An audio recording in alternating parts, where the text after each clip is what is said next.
Now I would like to call upon on stage Sir S.K. Darlong to deliver his valuable speech on topic Resurrecting Thansa, the mantra for Greater Tipra land. Tabu sini beskango fai kasanai sini Sir S.K. Darlong. Bin bai kisa pal kaya bakar JOTTONO. Thank you very much for giving me this opportunity. First of all, this is the first time that we are having the plenary session.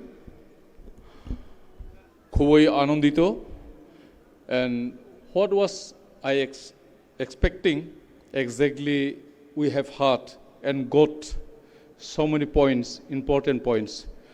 সর্বপ্রথমে আমাদের এই first plenary সেশনের সম্মানিত সভাপতি এবং আমাদের honourable বৌবাগরা মহারাজা প্রদ্যুৎ কিশোর দেববর্মন এবং আমাদের এলওপি আমাদের বিধানসভার মেইন স্পিকার আমরা বলতে পারি, ওনার এমএলএ কলিগসগণ এবং টিটিএডিসির আমাদের সিএম সম্মানিত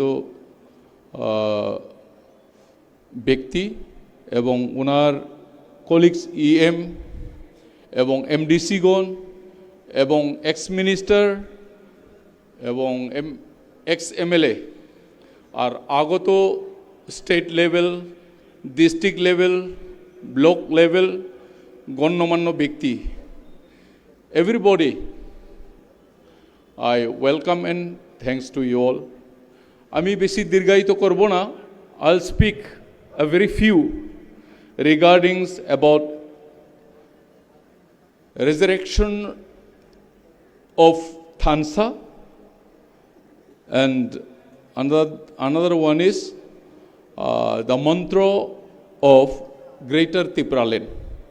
এই মেইন দুইটা বিষয় বস্তু নিয়ে কিছু বলার চেষ্টা করব, কারণ আমার পূর্ব বক্তারা যে আমাদের প্লেনারি সেশনের মধ্যে যেই জিনিসগুলি তুলে ধরছেন, এইটাই আমাদের কমন একটা প্ল্যাটফর্ম। সেখান থেকেই কিন্তু শুরু হবে আমাদের সেই আন্দোলন বা নতুন দিশা। পরিকল্পনা যতক্ষণ হবে না, পরিকল্পনা কখন হয়, সেই অ্যানালাইসিস, ডাটা কালেকশন সমস্ত বিধানসভা থেকে আগত সবাইয়ের থেকে যেই রিপোর্টগুলি পেয়ে সেখান থেকে কম্পাইল করে আর আমাদের সেই দিশার দিকে, দর্শনের দিকে, আমাদের অবজেক্টিভের দিকে, সেই দিকে এগিয়ে যাওয়ার জন্য সেই অ্যাকশন প্ল্যানটা তৈরি হবে। সেটাই অবশ্যই আমাদের এক্সপেকটেশন হবে, আশা করি। এখন এই রিজারেকশন অফ থানসা সেই একতা যে পুনর্বার একটা জন্ম নেওয়ার মতো আমরা বলতে পারি। অন্যান্য পার্টিতে আগত সম্মিলিত এখানে আমরা এসেছি একলগে, অনেকজন সিপিএম থেকে, অনেকজন কংগ্রেস থেকে, অন্যান্য আঞ্চলিক পার্টি থেকে সেই সম্মিলিত নিয়ে একটি কমন প্ল্যাটফর্মে আমরা দাঁড়িয়েছি, to go forward to fight which is unjustly done to us, যেটি অন্যায়ভাবে আমাদের উপরে অত্যাচারিত, আমাদের অধিকারগুলি দেওয়া হয়নি, আমরা যে এই মাটির মালিক সেই অধিকারটুকু আমরা হারিয়ে ফেলতেছি। সেই কারণে আমরা বলতেছি যে আমরা এখন নতুন জন্ম নেওয়ার মতোই নতুন দিশা পেয়েছি সে মাননীয় আমাদের মহারাজ প্রদ্যুৎ কিশোর দেববর্মনের নেতৃত্বে। তাই আমরা বলবো যে সবাই আমরা বলি 70 বছর 72 বছর আমরা লড়াই করেছি, কিন্তু আজকে ইন প্র্যাকটিক্যাল আমরা যদি দেখি আমাদের কি পরিবর্তন হয়েছে, তুলনামূলক সবাই কিন্তু আমরা খুশি নই। যখন কেউ ভাষণ দেয় সমস্ত কিছু আমরা শুনতে অনেক আরাম, কিন্তু how much we keep in mind and we start doing in our own place, in our own constituency. আমি বলতে চাই সেটার জন্যই এখন এই থানসানিয়া তিপ্রা মথা যেই পার্টিতে আমরা আছি সেটা কতটুকু আমরা গুরুত্ব দিতেছি, কতটুকু ইম্পর্টেন্ট দিতেছি, যারা উপস্থিত আছে এখানে অবশ্যই যদি আমরা মেসেজ না দিতে পারি, আদৌ যারা এখনো বুঝতে পারেনি অন্যান্য পার্টিতে আছে, যেমন আমি নিজেই প্রায় 4 বছর ঊর্ধ্বে আমি বিজেপিতে আছিলাম, মণ্ডলের মধ্যে আমি জনজাতির জেনারেল সেক্রেটারি আছিলাম, ডিস্ট্রিক্টে মাইনরিটির প্রেসিডেন্ট আছিলাম 6টা বিধানসভার, কিন্তু কেন সেই পদ ছেড়েছি? অনেক লোক এসেছিল এই তিপ্রা মথাতে সেই বিজেপি পার্টি থেকে, কিন্তু আজ আমরা দেখতে পাইনি এই জায়গাতে। কেন? যখন আমরা বলি মুখে অনেক কিছু বলতে পারি, but I think we are not clear of. অনেক লোক আছে, আমাদের দর্শনটা কি, আমাদের অবজেক্টিভ কি? only for our own sufficient, for our own benefit। এই সমস্তগুলি যদি আমরা চিন্তা করি তবে নিজের সমাজ, নিজের মাটি, নিজের জাতি, নিজের লোকদের জন্য কেউ কাজ করবে না। তাই আজকে যত গুরুত্বপূর্ণ এখানে মেসেজ আমাদেরকে দেওয়া হচ্ছে যে সেটা আমরা সবাই নিয়ে যার যার এলাকাতে পৌঁছে দেওয়া এবং এখন থেকেই সেই মনোভাব মনোভঙ্গি নিয়ে আমরা আন্দোলনে ঝাঁপিয়ে পড়তে হবে। সেটাই হচ্ছে আজকের ইম্পর্টেন্টটা। আমি সিলেক্টেড হইলাম, ওইখান থেকে আসলাম এইখানে, কিন্তু আমি কি নিয়ে যাবো সেটাই আমি মনে করি সবচেয়ে important. What the message I have receive from here, then I have to give to the people.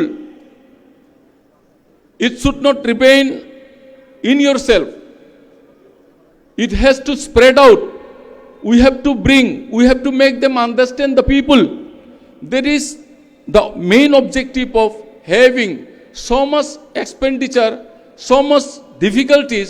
Still then the party, the leaders, and especially our honorable Maharaja Bidhyutdebbarma, he organized and he arranged it, this plenary session. এইটাই আমি বলতে চাই যে অনেক সময় মানুষের চিন্তাধারাটা এক হয়নি, এখনো অনেক ফোন কিছু আয়ে। আমার সাথে যেমন আছিল বিদ্যুৎ-দেববর্মা, কুমার, হালাম, অনেক লোক আছে এইভাবে চলে গেছে আবার ফিরে। কিন্তু আমার প্রশ্ন হচ্ছে, যখন বিজেপিতে আছিল আমরা কি পেয়েছি? আমরা শুধু মিষ্টি কথা পেয়েছি, অনেকগুলি ভুল শর্ত পেয়েছি।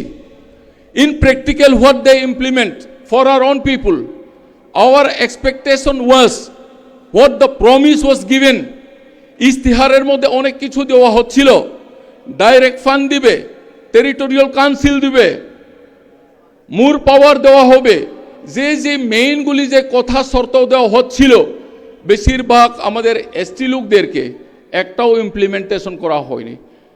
তাহলে কেন তাদের সাথে থাকবো? আসার পরে আবার ফিরার অর্থ কি? সেখানে বোঝা যাচ্ছে যে only for their self benefit, তাদের স্বার্থের জন্য। যদিও মানুষের কাছে এই সব কিছু বলতো যে দেশের জন্য, দশের জন্য, নিজের স্বজাতিদের জন্য, কিন্তু দেখা গেছে যে লাস্টে তাদের ব্যক্তিগত স্বার্থের জন্যই কিন্তু তারা রাজনীতি করছে। তাই আমি বলতে চাই বন্ধুগণ, আমাদের গ্রেটার ত্রিপুরা লেন অনেক রকমে অনেক মানুষে বুঝাইতে চেষ্টা করে, কিন্তু আজ পর্যন্ত গ্রামাঞ্চলে, প্রাইমারি লেভেলে, গ্রাসরুট লেভেলে কতজন মানুষদের কাছে এই বার্তা পৌঁছাইতে সক্ষম হয়েছি, এইগুলি আমি মনে করি খুব গুরুত্বপূর্ণ। যেমন ধরুন আমাদের 48 করমসারা বিধানসভার মধ্যে আমাদের মাননীয় বিধায়ক বলদাংশু মহোদয় যেইভাবে কাজ উনি ভিজিট করতেছেন, গ্রামে গ্রামে, প্রতিটি ভিসিতে, প্রতিটি পাড়াতে এই সমস্ত কিছু কাজ কীভাবে চলছে, কে কারা বঞ্চিত হচ্ছে, কার্যকরী হচ্ছে কিনা, ব্লকে তদন্ত হচ্ছে, সাব জোনালে তদন্ত হচ্ছে, তার সাথে সাথে জনগণের সাথে আমরা কাছে আমরা বার্তা পৌঁছাতে হবে যে আমরা কি কাজ করছি। আমাদের এই যে বলছে যে কত পার্সেন্ট আমাদেরকে এডিসিতে দেওয়া হচ্ছে, জনসাধারণ বুঝবে না যতক্ষণ না আজকে এইখানে বার্তা এইখানে এক্সপ্রেস করা হচ্ছে। এই বার্তাগুলি নিয়ে এলাকাতে পৌঁছানো দরকার। যেই জায়গাতে অ্যাটলিস্ট 35% আমরা পাওয়ার কথা, সেই জায়গাতে যদি 2% দেই, শুধু স্যালারিতেই যাইব, তাইলে আমরা এডিসিতে কি ডেভেলপমেন্ট করতে পারবো? তাই এইটাও আমরা যদি বলি, যারা জনজাতি বিজেপিতে আছে তারা কি ট্রাইবেল না? তারা কি টিটিএডিসিতে বসবাসকারী না? যখনই সেই বাজেটটা পাইতো না, কি শুধু ত্রিপুরা মথা যারা সাপোর্টটা তারা শুধু পাইতো না এমন কথা তো না। স্যার, যারা সিপিএম করতেছে, বিজেপি করতেছে, কংগ্রেস করতেছে, সবই যারা এডিসিতে এডিসি বাসী, আমরা সবাই তো বঞ্চিত। কেন সেই আওয়াজটা তুলতে পারে না বিজেপিদের হাতে যারা জনজাতি আছে? এইটাই আমাদের ভুল। সেটার জন্য আমি বলি, এটা কি শুধু ত্রিপুরা মথা পার্টির মধ্যে যারা তিপ্রাসা আছে শুধু তাদের জন্য কি আমরা আওয়াজ তুলি? এইটা তো সারা এডিসির ভিতরে বা সমস্ত লোকের জন্যই তো আমরা আওয়াজটা তুলি। তাহলে কেন বিজেপিরা তারা আওয়াজ তুলে না? যারা জনজাতি পার্টির মধ্যে আছে, জনজাতি মোর্চার মধ্যে যারা আছে, এসসি মোর্চা যারা আছে, যারা নন এসটি, তারাও তো অনেক টিটিএডিসির ভিতরে আছে। এই সমস্ত কিছু চিন্তা করে আমরা প্রশ্ন একটা অনেক কিছু চিন্তাধারা নিতে পারি যে বিজেপিতে আদৌ যারা আছে তারা বুঝছে না। আমিও পেতাম উচ্চা উচ্চা চেয়ার, বড় বড় চেয়ার, সুন্দর চেয়ার পেতাম আমি। মালা প্রত্যেক দিন কতটা মালা আমাকে পরিয়ে দিত, কতটা হিসাব পরিয়ে দিত, সেটা দিয়ে আমার স্বজাতি পেট ভরবে না, সেটা দিয়ে আমার সমাজকে উন্নতি করতে পারবে না। তাই আমি বলছি বন্ধুগণ, সেই সমস্ত কিছু ছেড়ে আমরা একটি কমন প্ল্যাটফর্মে we have to B United, and whatever we want will be able to receive it if we are in one. তার জন্য আমি বলছি, as much as you can you have to shout it, as much as you can you have to cry it, as much as you can you have to fight. We have to spend our energy, we have to talk silently, it will not do anything. এইগুলা সমস্ত কিছু বার্তা সব দিকে পৌঁছানো দরকার। তাই আমি বলি, ইলেকশনের আগে কত শক্তিশালী আমরা ছিলাম। আমার অবজারভেশনে আমি দেখতেছি বিধানসভার পরে মনে হয় অনেকটা অধিকাংশ এলাকাগুলি কিন্তু ঠান্ডা হয়ে রয়েছে। কারণটা কি? যখন আমরা বিধানসভাতে কোনো এমএলএ আসিল না, তখন আমাদের মা বাপ ছাড়া মতো। বিধানসভাতে আমরা 13 জন আছি, এখন বিধানসভাতে ওনারা লড়াই করতেছেন এবং প্রত্যেকটি বিধানসভার মধ্যে আমাদের বিধায়ক আমাদেরকে সাহায্য করার জন্য প্রশাসনিকভাবে ওনারা আসেন। কিন্তু এখন কেন মিটিং মিছিল সমস্ত কিছু গ্রাম পাহাড়ের মধ্যে যে আমরা গরুয়া বৈঠক, আমরা জনসম্পর্ক মানুষের সাথে যোগাযোগ করে পঞ্চায়েতে কি অ্যাভেলেবেল, এই সমস্ত কিছু জিনিসের জন্য কেন আমরা নীরবতা পালন করছি? When we did not have a single MLA, at the time we were very active in the VC level, in the block level. When we got 13 MLAs now at present in many areas, ADC plus this Bidhan Sabha, দুটোটাই আমরা আমাদের হাতে, তদুপরি আমরা সবাই চুপচাপে থাকি। তাই আমি বলবো বন্ধুগণ, আমার সংগ্রামী ভাই বোন, এই প্লেনারি সেশন থেকে গিয়ে নতুন দিশা নিয়ে প্রতিটি ভিসি যে কাজকর্ম সমস্ত কিছু যে আছে, সুযোগ সুবিধা তোমার আমার মতো যে আরও পাহাড় অঞ্চলে গরিব অংশের মানুষ তাদের হাতে পৌঁছানো, এইটা আমাদের কর্তব্য। তাই আমি বলবো আহ্বান রেখে যেন এইখান থেকে যখন ফিরে যায় প্রত্যেক এরিয়াতে যেন সেন্ট্রাল লেভেলে আমরা রিপোর্ট দিতাম পারি যে after first plenary session we got the result of this after our practical work. এইটাই আমাদের একটা কাজ হবে বলে আমি আশা করি। তাই পূর্ববক্তারা অনেক কিছু রাজনৈতিকভাবে অনেক কিছু বলছেন, তাই এইটার জন্য আমি রিপিট করছি না। অ্যাজ এ লিডার, হ্যাঁ, we all are leaders, always we cannot expect always to the MLAs, MDCs, always they won't be able to do it. They can do it a limited they can give it time also. So we all have to work, we have to take initiative. এটার কারণেই আমি বলতেছি, তাই ওনারা কাজ ওনারা করবেন, কিন্তু আমরা জনসাধারণ আমাদের কাজটা এই মেসেজগুলি পৌঁছানো আমাদের কর্তব্য আমি মনে করি। তাই আগামী দিনে আরও এক্সপেক্ট করব যে এখনও আমাদের পার্টির মধ্যে সামিল হয়নি তাদেরকে 100 থেকে 100% সামিল করে যে আমাদের দাবিগুলি পঞ্চায়েত লেভেল হোক, ব্লক লেভেল হোক, আদায় আমরা অবশ্যই করতে পারবো। এই আশা আকাঙ্ক্ষা রেখে আমার ক্ষুদ্র কথা এখানে শেষ করছি। বো Bagra long live, Tipra Motha long live, এবং every warriors long live. Thank you. অনেক ধন্যবাদ।